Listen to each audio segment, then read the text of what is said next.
સ્થાનિક સ્વરાજ્યની ચૂંટણીઓ ક્યારે જાહેર થશે તેની છેલ્લા 2 વર્ષથી રાહ જોવાઈ રહી હતી, ત્યારે રાજ્ય ચૂંટણી પંચે સ્થાનિક સ્વરાજ્યની ચૂંટણી જાહેર કરી છે, જેમાં જૂનાગઢ મહાનગરપાલિકા, 68 નગરપાલિકા અને 3 તાલુકા પંચાયતની ચૂંટણી જાહેર થઈ છે।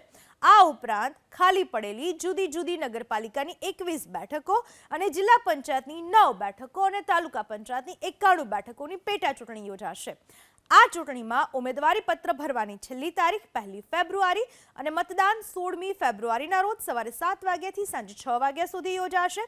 આ સાથે જ મતગણતરી તારીખ 18મી ફેબ્રુઆરીએ છે। આ સાથે આખા રાજ્યમાં નહીં પણ ચૂંટણી જાહેર કરાયેલા વિસ્તારમાં તારીખ 21મી જાન્યુઆરીથી ચૂંટણી આચારસંહિતા અમલમાં આવી ગઈ છે।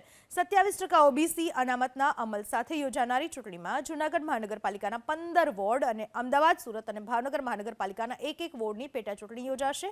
ઉપરાંત 27 જિલ્લાની 68 નગરપાલિકાની ચૂંટણી યોજાશે, જેમાં વાંકાનેર અને બોટાદ નગરપાલિકા સુપરસીડ થવાથી મધ્યસત્ર ચૂંટણી યોજાશે।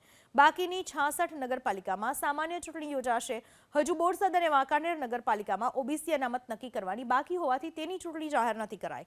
નવી નગરપાલિકામાં નખત્રાણા અને વાઘોડિયામાં સીમાંકન કાર્યવાહી બાકી છે, એટલે ચૂંટણી જાહેર નથી થઈ।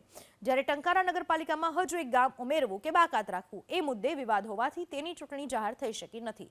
ઉપરાંત થરાદ, ધાનેરા, ઈડર અને વિજાપુરની હદમાં ફેરફાર થયો હોવાથી ચૂંટણી બાકી રાખવામાં આવી છે।